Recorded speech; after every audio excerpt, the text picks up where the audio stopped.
একটি আমল, যে আমলটি আলহামদুলিল্লাহ আমাদের দেশে প্রচুর পরিমাণ মানুষে করে থাকে। কারণ একে তো কোরবানির আমলটা করতে আনন্দ লাগে, গরু জবাই করলাম, আনন্দ ফুর্তি হয়। আর দ্বিতীয়ত কোরবানির এই আমলটার ফিডব্যাক একেবারে নগদ পাওয়া যায়, নগদ ফিডব্যাক আছে।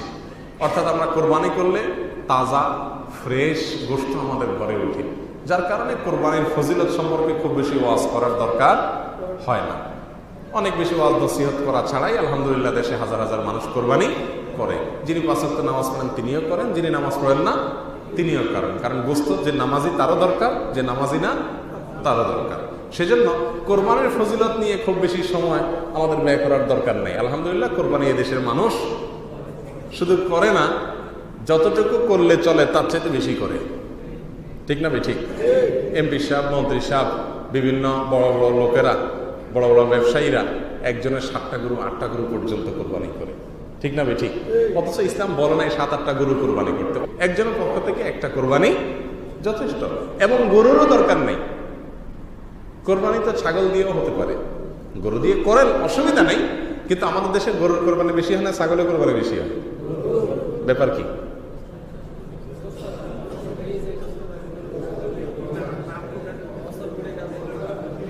এর মানে হলো আমাদের দেশের মানুষ এত বেশি সওয়াব আহরণ করতে চায়, আল্লাহকে খুশি করতে চায়, ছোটখাটো জিনিস দিতে রাজি না আল্লাহর রাস্তায়, গরু দিবে। ব্যাপারটা কি তাই? কি বলেন? মধ্যপ্রাচ্যে আপনি দেখবেন প্রত্যেকটা দেশে, সৌদি আরবের কথা যদি আমরা বলি, সবাই ছাগল কোরবানি দেয়। হাজার হাজার কোটি টাকার মালিক একটা ছাগল কোরবানি দিন শেষ। হাজি সাহেবরা হজ করতে যায় যে বেশিরভাগ ছাগল কোরবানি দেয়। ওই হাজি সাহেব দেশে যখন কোরবানি দেয় তখন কি কোরবানি দেয়? গরু। ব্যাপার কি? সওয়াবের জন্য? গোশত খাওয়ার জন্য। ঠিক না? ঠিক। গোশত খাওয়ার জন্য যদি কোরবানি হয় সেটা কি কোরবানি হবে না গোশত খাওয়া হবে? আজ আমাদের দেশে কত পার্সেন্ট হবে আমি জানি না, তবে এটা নিশ্চিত যে বেশিরভাগ মানুষের কোরবানি এটা ইবাদত হয় না, এই কোরবানি হয় গোশত খাওয়ার একটা ধুম, গোশত খাওয়ার একটা উৎসব। কোরবানির ক্ষেত্রে সবচেয়ে বড় সতর্কতার জায়গা হলো এটা, অর্থাৎ আমাদের নিয়তগুলোকে খাঁটি করে নেওয়া। আল্লাহ সুবহানাহু ওয়া তাআলা অত্যন্ত পরিষ্কার ভাবে জানিয়েছেন, লা ইয়ানালাল্লাহু লুহুমুহা ওয়ালা দিমাউহা ওয়ালাকিন ইয়ানালুহুত তাকওয়া মিনকুম। তোমাদের কোরবানির পশুর গোশত, এর রক্ত, কোনো কিছু আল্লাহর কাছে পৌঁছায় না। ওয়ালাকিন ইয়ানালুহুত তাকওয়া মিনকুম।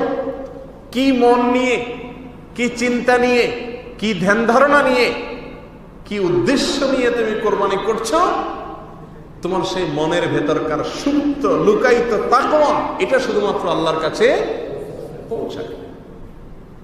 অতএব সম্মানিত উপস্থিতি, আমাদের কোরবানির আগে আত্মজিজ্ঞাসা করা উচিত।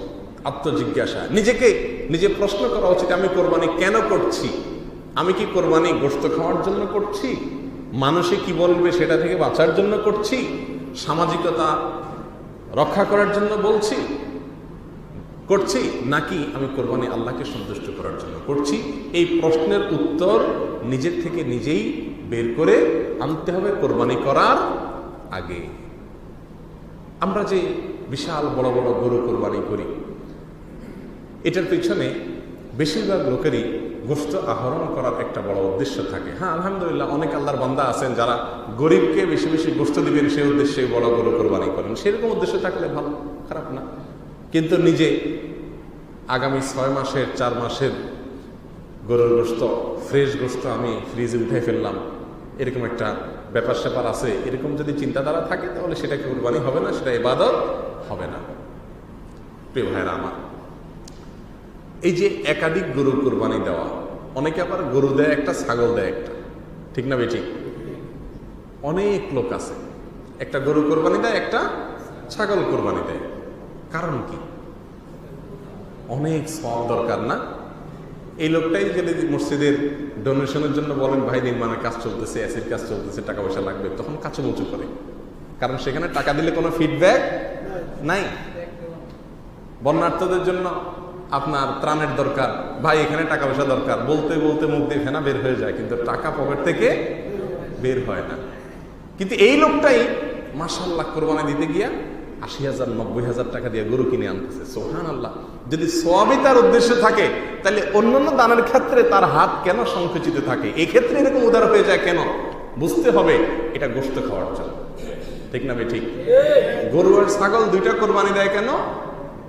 যে পরিবারের কেউ গরুর গোশত খায়, কেউ ছাগলের গোশত খায়, ব্যয় না আসবে, গরু থাকলে হবে না, খাসি তো সাথে লাগবেই, তো দুইটাই কোরবানি দিই, ঠিক না? ঠিক। শুধু ফ্রিজে গরুর গোশত থাকলে হবে না, খাসিও তো মাঝে মধ্যে লাগে, এই জন্য খাসিও কোরবানি দেওয়া হয়। যদি মোরগ দিয়ে কোরবানি দেওয়া যায় তো আমার মনে হয় 3 আইটেম কোরবানি দিত অনেকে। একটা গরু দিত, একটা ছাগল দিত, আর কিছু দেশি মোরগ কোরবানি দিত, যে আগামী 2-4 মাস আর এই বাজারে গোশতের ঝামেলা আর করা লাগবে না। প্রিয় ভাইরা আমার, ব্যাপারটা হাসির না, ব্যাপারটা আসলে আফসোসের, চিন্তার।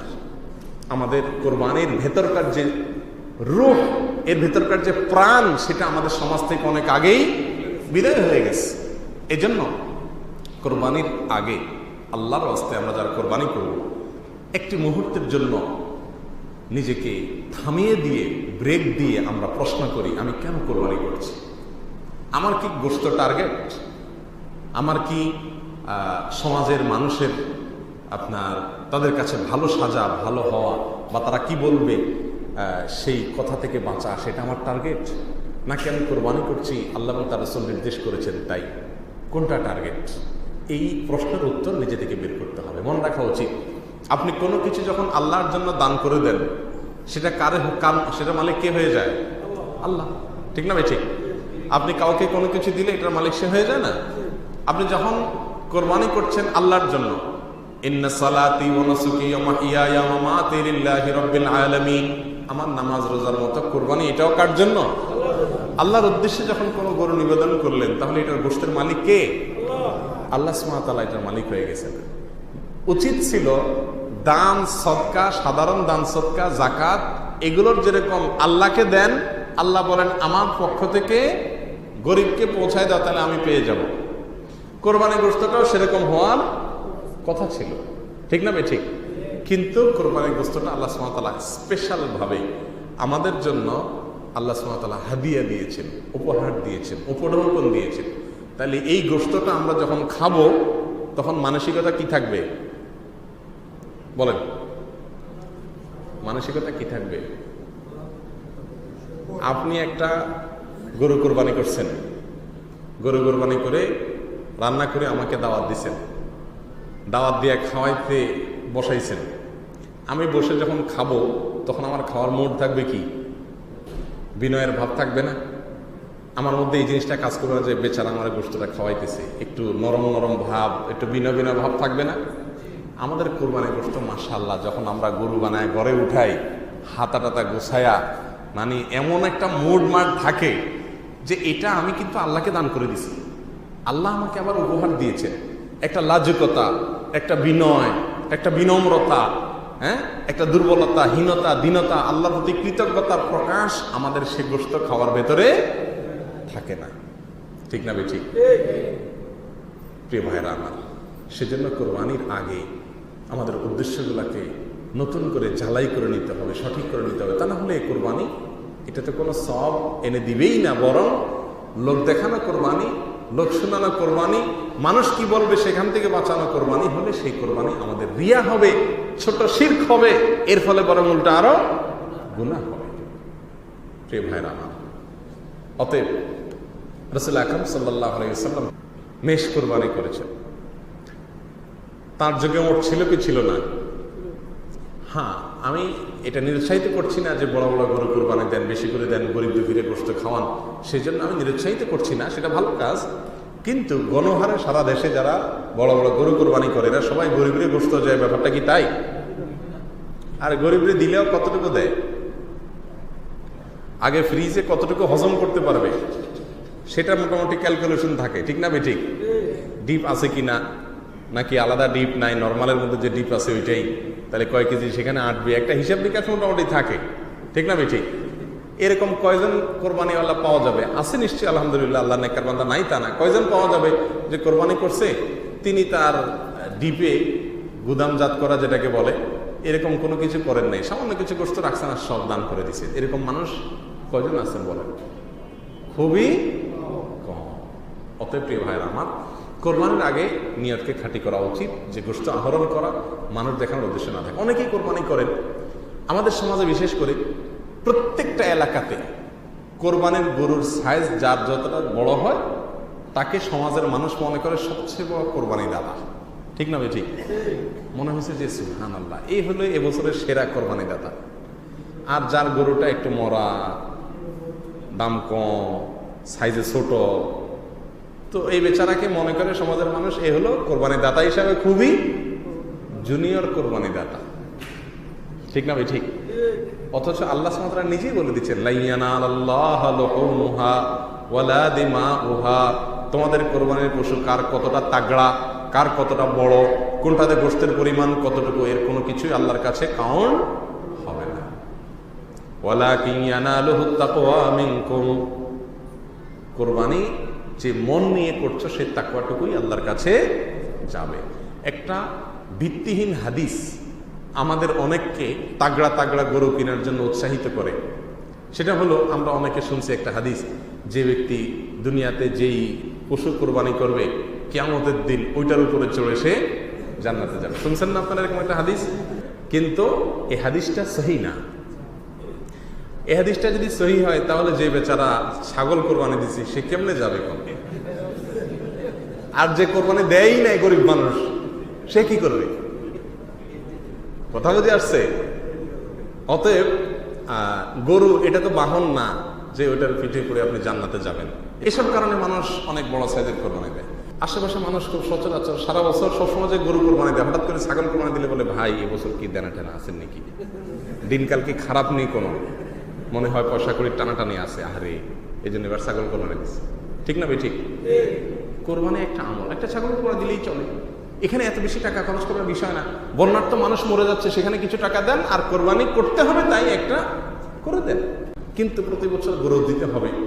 যদি আপনার মনের ভিতরে এইটা আসে যে আমি প্রতি বছর গরু দিই, এবছর গরু না দিলে মানুষ কি বলবে, বাস তাইলে বুঝতে হবে আপনার কোরবানি কিসের জন্য হয়েছে? মানুষ দেখানো কোরবানি হয়েছে। ঠিক না ভাই? ঠিক। এগুলো থেকে আমাদেরকে বেরিয়ে আসতে হবে কি হবে না? আল্লাহ তাআলা আমাদের সবাইকে শুধুমাত্র আল্লাহর জন্য কোরবানি করার তৌফিক দান করুন। আপনার কোরবানিটা যে শুধুমাত্র আল্লাহর জন্য, এটাকে নিশ্চিত করবার জন্য একটা বিশেষ টিপস আছে, বলবো। সেটা হলো, মাঝে মধ্যে আপনি কোরবানি আপনার এলাকায় করিয়েন না, কোরবানি উত্তরবঙ্গে করেন। আমরা আমাদের আসন্না ফাউন্ডেশনের তরফ থেকে প্রতি বছরই করে থাকি, এবছরও উদ্যোগ নিয়েছি। উত্তরবঙ্গে বিশেষ করে বন্যার্থ এলাকাতে আমরা কোরবানি করব। আপনি যদি চান যে আপনার কোরবানিটা আমি করব, তাহলে আমাকে আপনি টাকা দিতে পারেন। আমরা উত্তরবঙ্গে গরু কিনে, ছাগল কিনে কোরবানি করে আপনার কোরবানি গোশত গরিবদেরকে দান করে দেব। যারা সারা বছরে ঈদ ছাড়া, কোরবানি ঈদ ছাড়া গোশত খাওয়ার তৌফিক হয় না, সে সকল গরিব মানুষকে প্যাকেট করে করে আমরা কোরবানি গোশত দিয়ে দেব। আপনার এলাকাতে আপনার কোনো কোরবানি হবে না। মাঝে মধ্যে, আমি সবসময় বলতেছি না কোরবানি গোশত নিজে খাওয়াও সুন্নাত, অতএব এটাকে আমি বলবো না যে আপনি সারা বছর বাইরে করেন, কিন্তু মাঝে মধ্যে আপনার কোরবানি এলাকায় না করে দূরে কোথাও করেন, করে গোশতগুলা গরিবকে দিয়ে দেন। এই হিম্মত কয়জন মানুষ আছে বলেন যে আমার এলাকাতে কোনো কোরবানি হবে না? এটা চিন্তা করে দেখেন তো, ব্যাপারটা খুব কঠিন না? এরাবিয়ানদেরকে দেখা যায় অনেকের কোরবানি তারা দেশের প্রত্যন্ত অঞ্চলে, অনেকে আফ্রিকাতে বিভিন্ন গরিব দেশে পাঠায় দেয় এবং বলে যে আমার পক্ষ থেকে সেখানে কোরবানি দিয়ে দিবে। একজনের পক্ষ থেকে আরেকজন কোরবানি দিয়ে দিতে পারে, টাকাটা পাঠা দিলাম, আপনি আমার কোরবানি দিয়ে দিলেন, দিয়া গোশতটা গরিবগুলো দিয়ে দিলেন। আমার বাসায় কোনো কোরবানির গোশত উঠলো না। মাঝে মধ্যে এটা এই জন্য করা যাতে করে আমি যে শুধুমাত্র আল্লাহ সন্তুষ্টির জন্য কোরবানি করছি, গোশত যে আমার এখানে মুখ্য কোনো টার্গেট না, এই বিষয়টাকে কি করা, নিশ্চিত করা। এটার জন্য আল্লাহ তাআলা আমাদের সবাইকে আমাদের নিয়তগুলোকে খাঁটি করার তৌফিক দান করুন। কোরবানির ক্ষেত্রে দ্বিতীয় যে কথাটি বলবো তা হলো, আমরা কোরবানি করতে গিয়ে কিছু অবিচার করি, কিছু অন্যায় করি এবং সেগুলোকে অন্যায় আমরা মনে করি না। কিছু আছে যেগুলো আমাদের গরু ব্যবসায়ী ভাইয়েরা করেন, আর কিছু আছে আমরা যারা কোরবানি করি আমরা নিজেরাই করি। গরুর ব্যবসায়ীরা যে সমস্ত অনাচারগুলো করেন তার ভিতরে একটা হলো, গরু ছাগল এগুলোকে বহন করার সময়, পরিবহন করার সময় এগুলোর সাথে এত অমানবিক আচরণ করা হয় যেটা ইসলামের শরিয়ার দৃষ্টিতে কোনো অবস্থায় জায়েজ নাই, গুনাহ কোনো কোনো ক্ষেত্রে হারাম।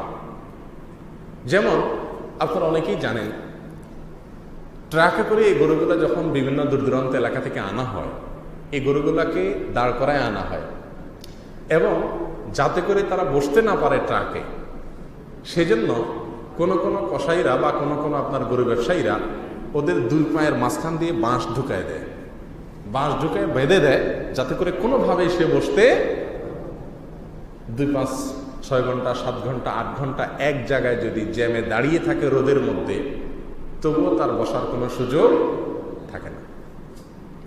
এবং কোনো কোনো গরু ব্যবসায়ীরা শোনা যায় যে মরিচের গুঁড়া গরুগুলো চোখে লেগে দেয়, ছিটাই দেয়, যাতে গরুর ঝিমানি না আসে, ঘুম না আসে, বসতে না চায়।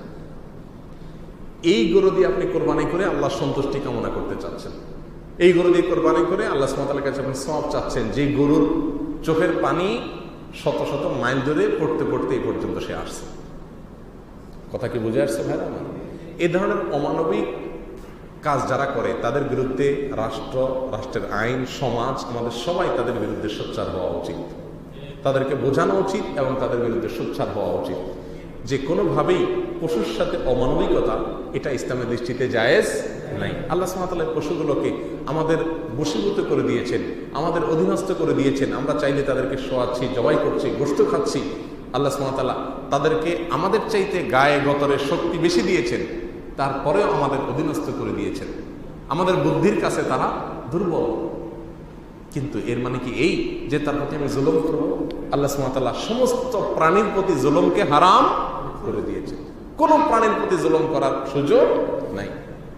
সাহাবীদের ভিতরে কেউ একজন একবার পিপিলিকা মারছিলেন আগুন দিয়ে, রাসূল আকরাম সাল্লাল্লাহু আলাইহি সাল্লাম অত্যন্ত কঠোরভাবে সেটাকে নিষেধ করেছেন। তোমার যদি মারতেই হয়, এটা তোমাকে কষ্ট দেয়, তো তাকে পিষে মেরে ফেলো কোনোভাবে, কিন্তু আগুন দিয়ে পুড়িয়ে তাকে তুমি মারবে না, এটা জায়েজ নেই।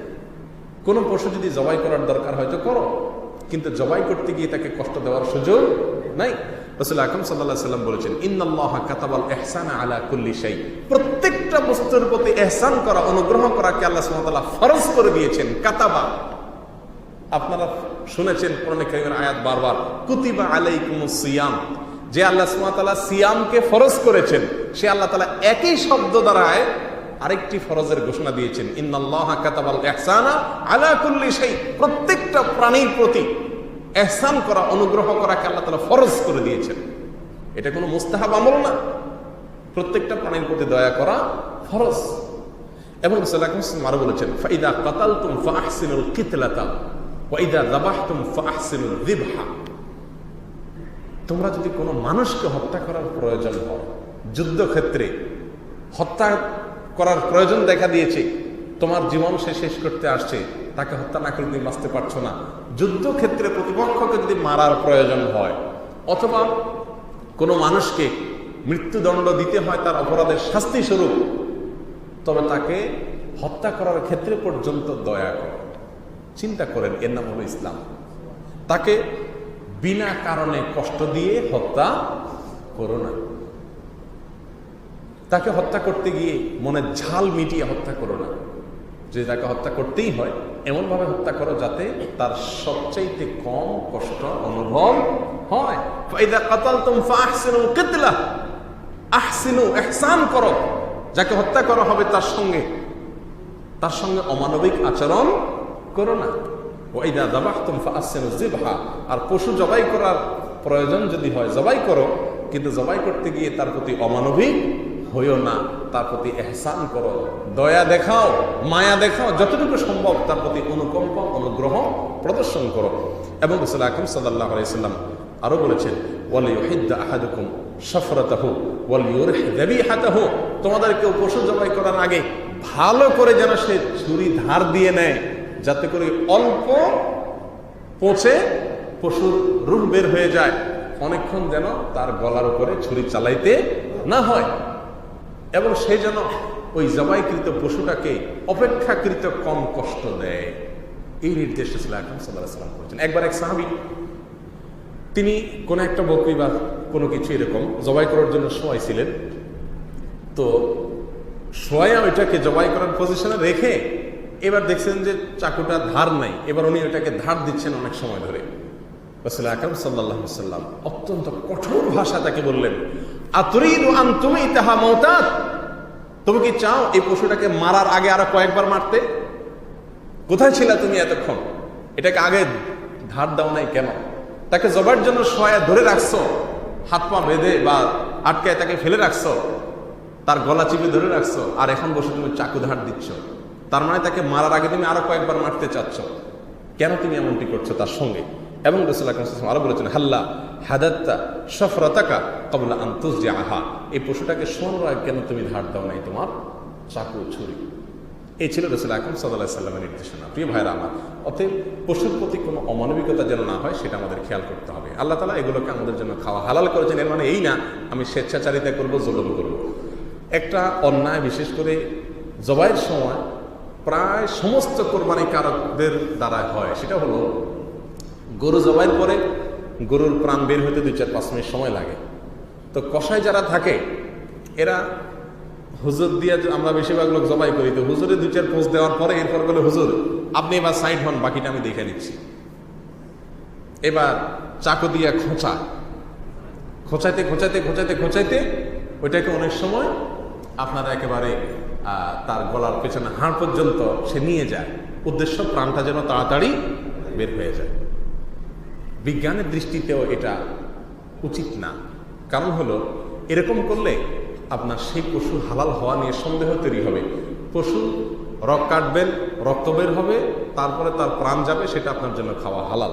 কিন্তু যদি আপনি এটাকে খোঁচাখুচি করে এটার ভেতরে কোনো প্রকার কি বলে এটাকে হার্ট অ্যাটাক টাইপের কোনো সমস্যা তৈরি করে তার প্রাণ আপনি বাহির করেন, তাহলে এটার খাওয়া আপনার জন্য হালাল হওয়া নিয়েও প্রশ্ন দেখা দিবে। বিধায় এরকম খোঁচাখুচি করা পশুকে এটা কোনো অবস্থাতেই জায়েজ নাই। এই জন্য কোরবানি যারা করবেন খুব সাবধান থাকবেন, কসাই যেন মাতবরি করতে না আসে। জবাই করে ছেড়ে দিবেন, রূহ বের হওয়া পর্যন্ত অপেক্ষা করবেন। অনেক সময় দেখা যায় কসাইরা রগগুলা কাটে দেয়, প্রাণ এখনো বের হয় নাই, তখনই ধরে রগগুলো কেটে দেয়, উদ্দেশ্য যাতে রুহটা আগে বের হয়ে যায়। এসবগুলো অনাচার, এসবগুলো জুলুম। আপনি ভালো করে জবাই করে ছেড়ে দেন, তার রুহটা যাক, তারপরে আপনি তাতে হাত দেন। অনেক কসাইরা আছে তারা রুহ বের হওয়ার আগেই চামড়া ছেলা শুরু করে। খেয়াল করছেন আপনারা? রুহ এখনো বের হয় নাই, তখন চামড়া ছিলছে। একটা পশু এখনো মরে সারে নাই, তার প্রাণ বাইর হয় নাই, প্রাণ থাকা অবস্থাতে তার চামড়া ছিলছেন, কত কষ্ট দিচ্ছেন তাকে আপনি। এই অনুমোদন ইসলাম আপনাকে দেয় নাই, আপনি কোরবানি করছেন না গুনাহ করছেন। এই জন্য দ্বিতীয়ত যে সতর্কতার কথা বলবো কোরবানি প্রসঙ্গে, তা হলো পশুর প্রতি কোনোভাবে যেন অমানবিক আমরা না হই। আল্লাহ সুবহানাহু ওয়া তাআলা আমাদের সকলকে সেই তৌফিক দান করেন।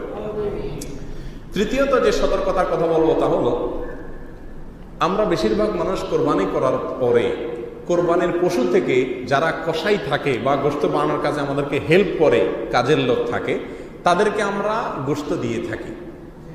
দেই না? কল্লাটা দিয়ে দেয়, অনেকে গোশত দেয়, কোনো কিছু দেয়, এটা জায়েজ নেই। এবং এই ব্যাপারে রাসূল আকরাম সাল্লাল্লাহু আলাইহি ওয়াসাল্লামের অত্যন্ত পরিষ্কার নিষেধাজ্ঞা আছে, এটা এদেশের বেশিরভাগ মানুষ জানেন না।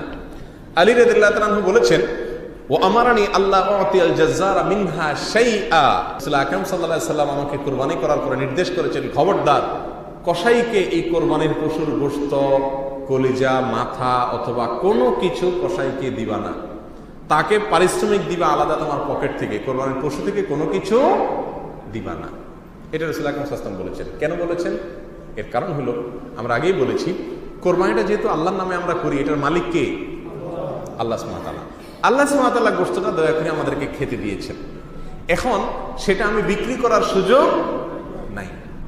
আমি যদি এই পশু থেকে কসাইকে গোশত দেই, তার মানে তাকে আমি পারিশ্রমিক দিলাম। তাকে আমি কি দিলাম?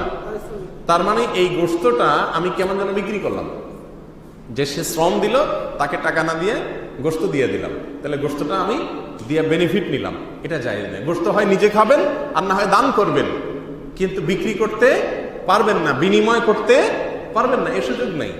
কসাইকে আপনি যদি গোশত দেন, সেটা বিনিময় হবে কি হবে না? বিনিময় হবে। অতএব এটা কোন অবস্থাতে জায়েজ নাই। আমাদের অনেকে দেখা যায় কসাই ঠিক করার সময় 2000 টাকা 1500 টাকা দর দাম করে। কসাই চিন্তা করে, এ লোক এত বেশি দরদাম করতেছে, ঠিক আছে 1500 টাকা রাজি হয়ে যায়, কারণ গোশত 2 কেজি পাইলে 1000 টাকা হয়ে যাবে। অতএব 1500 টাকা হলে আর 1000 টাকার গোশতে পোষায় যাবে, এরকম একটা হিসাব নিকাশ থাকে কি থাকে না? এই জন্য সাপ বলে দিবেন শুরুতে কসাইকে, গোশত কিন্তু এক পিছু আমি দেবো না, আপনি পরিষ্কার জেনে রাখেন। সেই হিসাবে আপনি দাম বলেন, আপনার পোষাইলে আসবেন, না পোষাইলে আসবেন না, কিন্তু আমি কিন্তু আপনাকে কোরবানির পশু থেকে কোনো গোশত দেবো না, আপনি সে আশা করবেন না। কথা কি বুঝাতে পারছি? যদি কসাই আপনার নিকটস্থ লোক হয়, যেমন কথার কথা আপনার দারোয়ান, আপনার হাউস ড্রাইভার, আপনার নিকটস্থ কোনো গরিব মানুষ, সে যদি আপনার কসাইয়ের ভূমিকায় থাকে বা সে আপনাকে হেল্প করে, তাকে আপনি যদি গোশত দেন আর সেই গোশতের পরিমাণ যদি এরকম হয় যে সে কোনো কাজ না করলেও যা দিতেন, করলেও তা দিলেন, তাহলে জায়েজ আছে। আমি কি বুঝাতে পারছি? কথার কথা আপনার দারোয়ান, তাকে আপনি 2-4 কেজি গোশত এমনিই দিবেন, সে যদি কোনো কাজ নাও করে তবুও দিবেন, এমনকি ছুটিতে থাকলে তার জন্য রাইখাও দিবেন। এই লোকটা হেল্প করছে, সেজন্য আপনি তাকে অতিরিক্ত দিলেন না, ওই 2-4 কেজি দিলেন, তাহলে এটা কি আছে? জায়েজ। আর যদি হেল্প করছে বেচারা, আরে থাক এত কষ্ট করছে দে তারে 5 কেজি দে, তাহলে এটা কি নেই? জায়েজ নাই। আহারে বেচারা কষ্ট করছে সেজন্য পয়সা দেন, ওই আল্লাহর রাস্তায় গোশত দিয়া সারার চেষ্টা করবেন না। এই ভুলটা ম্যাক্সিমাম মানুষ করে।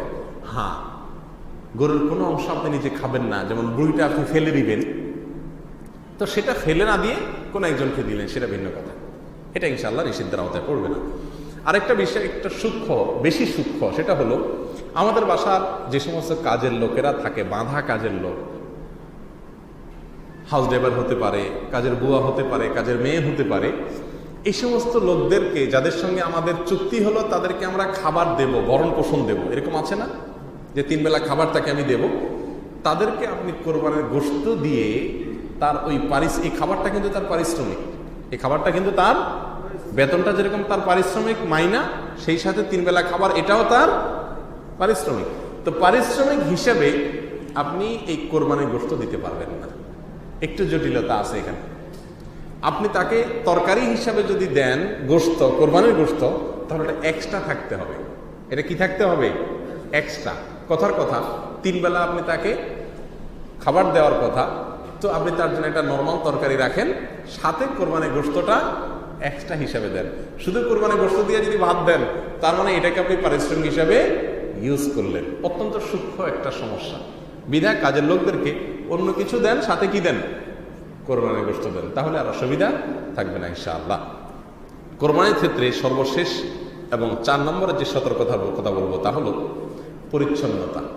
আমরা কোরবানি করি আর পরিবেশ নষ্ট করি না, আশপাশে মানুষের কষ্টের কারণ হই না, এরকম মানুষ সারা দেশে খুঁজে কয়জন পাওয়া যাবে আমার যথেষ্ট সন্দেহ আছে। খুব ভালো করে মনে রাখা উচিত, আজকে ডেঙ্গুর যে সমস্যা অপরিচ্ছন্নতা থেকে সৃষ্টি হয়েছে, আরো অনেক সমস্যা আমাদের সমাজে অপরিচ্ছন্নতা থেকে তৈরি হয়েছে, আমরা সেই সমস্যাগুলো কিন্তু কোরবানি করতে গিয়ে করি। কোরবানির পরে আমাদের দেশে রাস্তা ঘাটে, আপনার পাড়া মহল্লাতে চলার মতো অবস্থা থাকে না 2, 4, 5 দিন 7 দিন, ঠিক না বেঠিক? এত গন্ধ, নাড়ি বুড়ির গন্ধ, রক্তের গন্ধ, হ্যাঁ, গোবর বা আপনার অন্যান্য গরুর যে বিষ্ঠা আছে, আবর্জনা আছে, সেগুলোর গন্ধ রাস্তাঘাট ছেয়ে যায়, গোটা সমাজ আপনার ভয়াবহ একটা অবস্থা সৃষ্টি হয়, ঠিক না বেঠিক? যারা কোরবানি করতেছেন, আপনার কোরবানির পশুর ময়লা আবর্জনা এটাকে একেবারে নিশ্চিহ্ন করে ফেলা, এটার দায়িত্ব কার? কোরবানি কর্তার। পানি দিয়া ঢেলে আপনার বাইরের এরিয়া থেকে ধুইয়া রাস্তা ছেড়ে দিলেন, বাস দায়িত্ব শেষ, ঠিক না বেঠিক? সমস্ত লোক কি করে? গ্যারেজে গরু টরু বানাইয়া 2-4 বালতি পানি এনে গ্যারেজে ঢাইলা পানিটা ছেড়ে দেন। এগুলো গেছে কোথায়? রাস্তায়। তো রাস্তায় গেলে রাস্তায় এটা শুকাবে, শুকাইয়া গন্ধ বাইর হবে, তাতে পথচারীদের কষ্ট হবে, তাহলে আপনার এক কোরবানি দিকে সওয়াব হবে না গুনাহ হবে? এই গুনাহটা আমরা সবাই করছি না? কিভাবে দূর করবেন আপনি জানেন, কিন্তু আপনাকে করতে হবে। আমার পশুর কোনো গোবর, কোনো রক্ত, কোনো ময়লা, কোনো আবর্জনা, এটা আমি যেখানে সেখানে ফেলে দুর্গন্ধ সৃষ্টি করতে পারবো না। এটাকে দূর করার জন্য যত যা করা দরকার সেই ব্যবস্থা আমাকে নিতে হবে। যদি না করেন তাহলে কোরবানি করার কারণে আপনি সওয়াব পাবেন না, বরং উল্টা কি হবে? গুনাহ হবে। আল্লাহ সুবহানাহু ওয়া তাআলা আমাদের সকলকে এই পরিচ্ছন্নতার বিষয়ে দায়িত্বশীল হওয়ার তৌফিক দান করুন, সেইভাবে কোরবানি করার তৌফিক দান করুন যেভাবে কোরবানি করলে আমাদের রব খুশি হবেন এবং আমাদের আখিরাতে নাজাতের জরিয়া হবে। আল্লাহ সুবহানাহু ওয়া তাআলা আমাদের